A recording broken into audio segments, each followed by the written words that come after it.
The Kilsby sinkhole is located near Mount Gambier in South Australia. Since the late 1960s, this naturally occurring karst sinkhole has been used for recreational diving as well as civilian and police diver training. Nowhere beneath the main opening is the water shallower than 21 meters. Swimming along the northeastern tunnel to its end, the bottom becomes shallower and more boulders become evident. Directly below the flat wall at the end of the air suction, the water depth is around 11 meters. The bottom slopes from here to the entrance of the tunnel where it reaches 21 meters, the depth of the bottom below the main sinkhole opening. Now from here, if you slope down towards the southwest end of the hole, before you hit the wall it is about 45 meters deep, and in between the slope towards the south side lies the deep hole that is more than 60 meters deep. In April 1969, 2 young, inexperienced divers died in this freshwater sinkhole. This was the state's first cave diving accident, and to make matters worse, it was also a double fatality. Brett and Patrick were both 18 years old, and they had only been diving for a short time when they decided to go down to Mount Gambier with some friends, including George and Carrie, to do some pleasure diving. George had dived with Brett and Pat in the sinkhole the previous day, but he had been forced to surface due to ear problems. The others had both made a successful dive to 55 meters and got to bed late that night after attending a dance.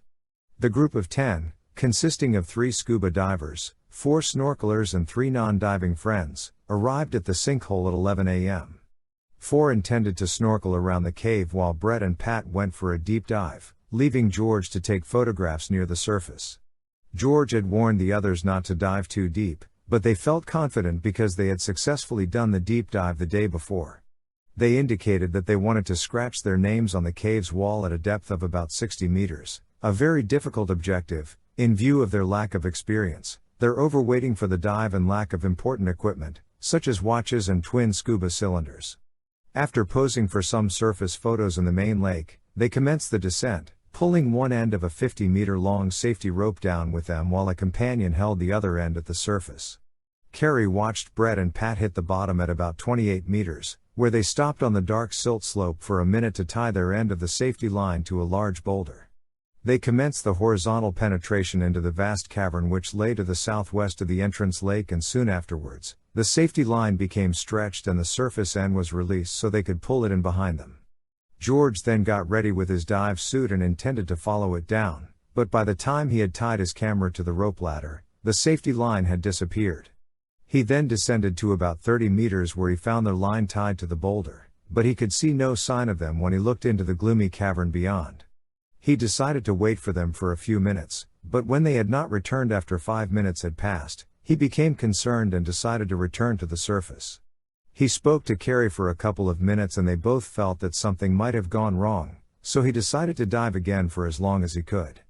George descended again, and he switched on his reserve air as he reached 30 meters.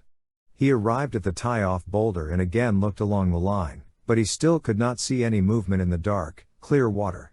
He knew that their time had just about run out, and as he was getting low on the air himself, he decided to head back to the surface. However, as he turned to go up, he caught a glimpse of something shining in the corner of his eye, about 10 meters to the left of the main line in the chamber. George swam across and realized that it was a torch, but as he swam closer, he suddenly saw a diver lying motionless on his back with a second diver lying a couple of meters away. Because they were both just lying there, motionless, George realized that they were dead, and in shock, he turned and rushed for the surface, arriving just as his air began to run out. He informed the others of the tragedy, and since there was nothing else they could do, they exited the hole and went for help. A diver with some 6 years of experience recovered the bodies 3 hours later, assisted by others. The victims' torches were still glowing, and the recovery divers took care to note everything before the bodies were moved.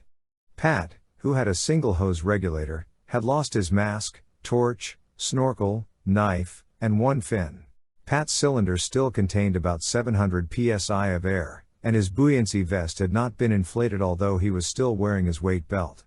All of Brett's gear was intact, but his scuba cylinder was completely empty.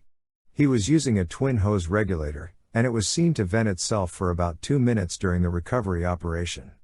A local doctor carried out post-mortem examinations, and during the coroner's inquest held in May 1969, he said that, In my opinion, death was the result of air embolism due to decompression. He also said that he would consider that Pat and Brett had died from embolism, drowning, and vasovagal inhibition.